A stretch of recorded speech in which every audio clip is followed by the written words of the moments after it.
ఒక కోడికే దేవుడు అంత జ్ఞానం ఇచ్చిండు. తన పిల్లల్ని ఏదైనా ఎత్తుకపోవడానికి కాకి గద్ద వచ్చినప్పుడు అది ఊరుకుంటుందా? ఎగిరి ఎగిరి పొట్లాడుతుంది. హల్లెలూయా.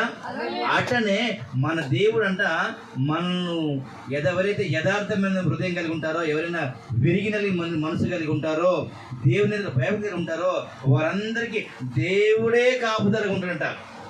ఒక కోడి ఏ విధంగా సంరక్షణ ఉంటుందో దేవుడే వారికి కాపుదల ఉంటాడంట. కానీ చాలా మంది డౌట్ వస్తుంది, దేవుడు కాపాడుతుంటే ఏం కాపాడుతున్నాడు? అసలు నా తలకాయ నొప్పి పోతలేదు, నా కీళ్ళ నొప్పులు పోతలేవు, నా కాళ్ళ నొప్పులు పోతలేవు, నాకు అనారోగ్యం పోతలేదు, ఇదే నా దేవుడు కాపాడడం అంటే? కాదు, అలా అనకూడదు. ఎందుకంటే మనకంటే ముందు ఉన్న వాళ్ళు, మన పితరులు కావచ్చు, మన తల్లిదండ్రులు కావచ్చు, మన తాత ముత్తాతలు కావచ్చు, మన స్నేహితులు కావచ్చు, అనేకులు కూడా నిన్న ఉన్నవాళ్ళు ఈరోజు మనతో పాటు లేరు. ఈరోజు నువ్వు కాళ్ళ నొప్పుతోనైనా బ్రతికే ఉన్నావు. మరి కొంతమంది అసలు ఆ విధంగా కూడా లేరు కదా. దాన్ని బట్టి సంతోషించాలి. దేవుడు మనకు ఒక ఆయుష్ కాలాన్ని, అంటే ఒక దినాన్ని పొడిగించిన దాన్ని బట్టి ప్రభుని స్తుతించాలి. దేవుని ఎందుకు స్తుతించాలి?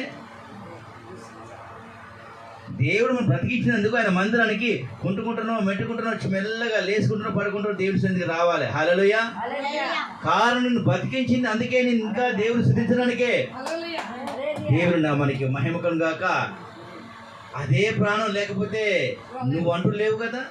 మరి అలాంటప్పుడు నాకు వీలు పడతలేదు, నాకు పని ఉన్నది, లేదంటే నాకు ఆరోగ్యం బాగలేదు, లేదా నాకు వీలు పడది అనే మాటలు ఎంతవరకు కరెక్ట్? ఒకవేళ ప్రభు ఈ రాత్రి ఈ మధ్యాహ్న కాల సమయంలో వచ్చేసి టైం అయిపోయిందంటే అప్పుడు ఏం చేయగలుగుతావు?